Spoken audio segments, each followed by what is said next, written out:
Hey you! Yes, you, watching this video. Do you want to own a piece of Scribbler? Only not a lock of hair or blood or flesh or anything else that will get you in trouble with the law? Well, now you can, with t-shirts, hoodies, tote bags and mugs featuring Obab Scribbler at her Teespring store. You know you want to. I shall now stop talking in third person and send you on to the video. Be lovely to each other and enjoy the show.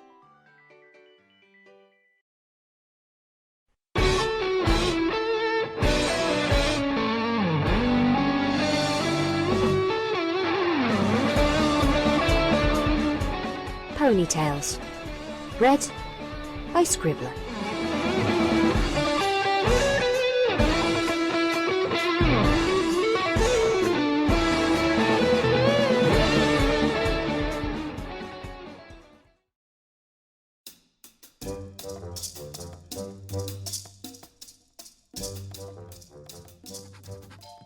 Dear Princess Celestia, I've recently encountered a problem among the good folk of Ponyville, one that I've never seen before.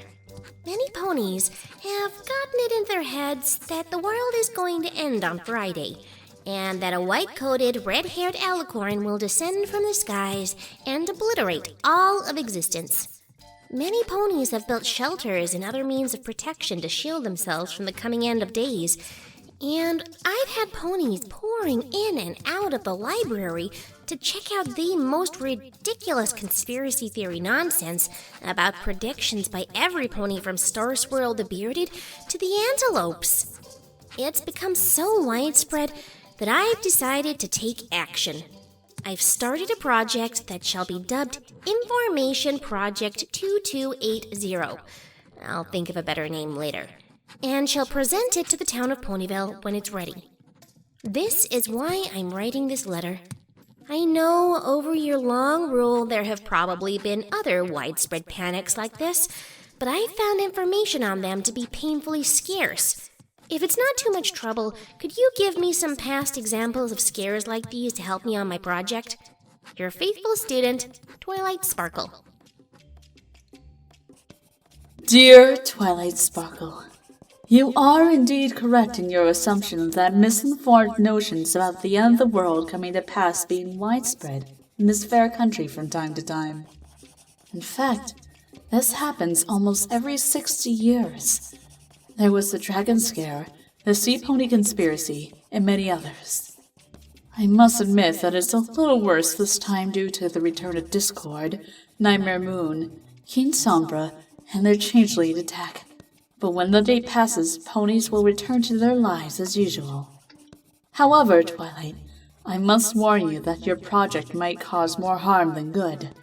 In the early years of my rule, my sister performed an eclipse as a prank, causing the entire country to think Armageddon was nigh. My attempts to ease their worries only made things worse. It's only a few weeks until Friday. Just wait until then. Princess Celestia. Dear Princess Celestia, I'm sorry, Princess, but I can't allow this cycle of superstition to continue. I appreciate your concern, which is why I came to you first. I've already started 2280, and it's actually coming along nicely. The names you gave me to past end-of-the-world scares helped a lot. Sadly, it also means that I've had to read a lot of these books filled with nonsense as well.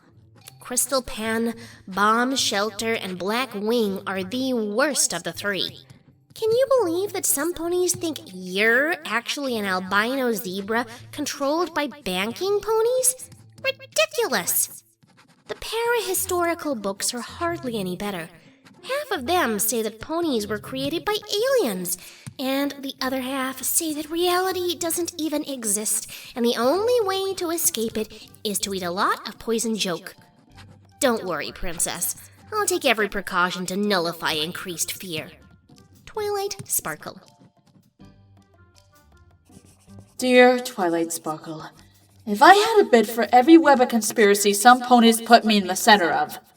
Twilight, I know how much you care about broadening your own horizons, but that does not mean that every pony desires to as well. Some have to arrive at that conclusion by themselves.